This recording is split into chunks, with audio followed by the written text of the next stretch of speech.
All right, Claire's gonna show you some lower body cars as I talk her through this. She's gonna use my shoulder as support. You can use a dowel or a wall, anything. Don't make this a balance exercise. We're focusing on the hips. So she's gonna tense up her right arm out to the side. She's gonna squeeze her standing left butt. She's gonna bring her right knee up as high as she can without letting anything else move. And then she's gonna hacky sack, think about bringing her inside arch of her foot up as high as she can.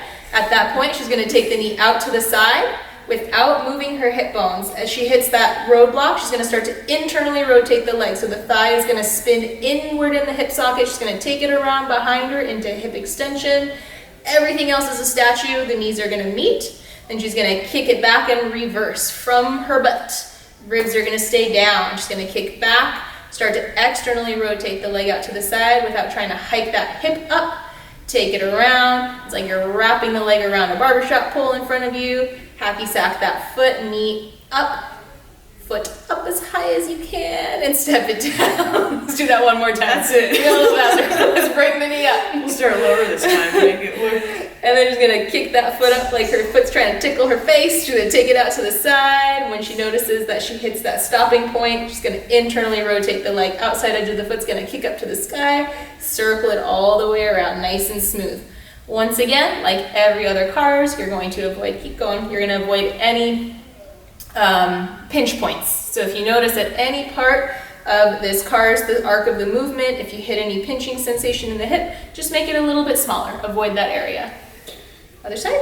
Other side.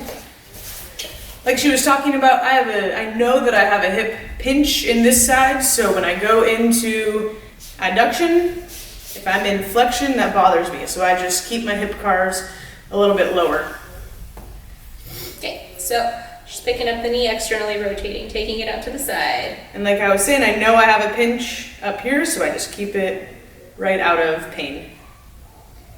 And then we can address this in other focused hip work, but this is both self-assessment, kind of checking in with where your hips are, seeing where there's any deficits or pain, practicing that active body control. Can she keep every other part of her body still and really focus on rotation of that femur, the head of the leg, in the hip socket? Did you do both legs? Just about to. Just about to, okay. That's number 2. All right, are we on our knees? On the knees. Okay, so you can do this standing, but we're gonna do it seated today. It's comfortable here. So Claire is gonna anchor, grab onto, sit however it's comfortable for you. You might be even sitting in a chair. She's gonna anchor and hold onto her calf so nothing here is moving. And we're gonna focus on the knee. So we're going to turn, we're focusing on the tibia, this bone, the shin here, externally, internally rotating. So she's gonna externally rotate, the toes are gonna turn out. She's going to almost straighten her leg. Now she's gonna focus on internally rotating the tibia, so you'll see her toes go in, and she'll bend the knee. So that's one rep. We're gonna externally rotate. You'll see that her toes turn out. We see this bone turning here. Almost extend, don't straighten it all the way, turn it in. Notice her thigh isn't moving, and bend. Stay in internal rotation, you're just gonna reverse that. Almost straighten, externally rotate. This movement's not from the thigh bone, it's just from the knee below. One more time here. Squeeze in, internally rotate, straighten, almost straighten, externally rotate. And you can even feel the bone moving if you put your fingers there. Good. Other side. You want to include the patella? No, later. Okay. So she's going to anchor, help kind of strap in that thigh. We're going to externally rotate. So if there was an extron on her shin, it would be starting to face out. Straighten. Internally, X is going to face me as she bends. Externally rotate. Almost straighten. Internally rotate. And bend. Is this way harder? This side harder? Stay in internal rotation. Torn PCL on this side. Spin, yeah, so you can see there's a little less, well, it's maybe hard for you guys to see, but it's easy for me to see.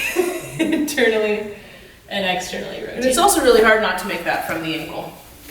Yeah, well, the ankle, we're cueing the feet and the ankle, but you really want to concentrate on this bone turning. So it could sometimes even be just you playing around with keeping the knee anchored and feeling that bone, seeing that bone actually turning. So we're going to focus on ankle next. She is again going to, do you want to You can either strap on the foot here again, and she can hold onto the shin to keep the shin now from moving.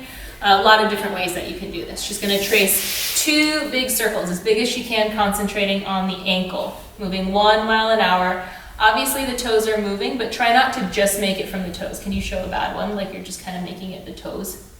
Yeah, and then she's kind of missing out on a lot of range in her ankle. So she's gonna really aim to trace a full circumference, hitting all the points as best as she can. She'll do 2 one way, and then she'll reverse the other way.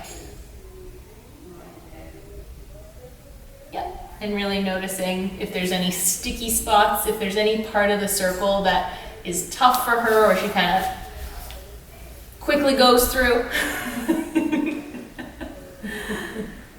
All the way out, nice and smooth.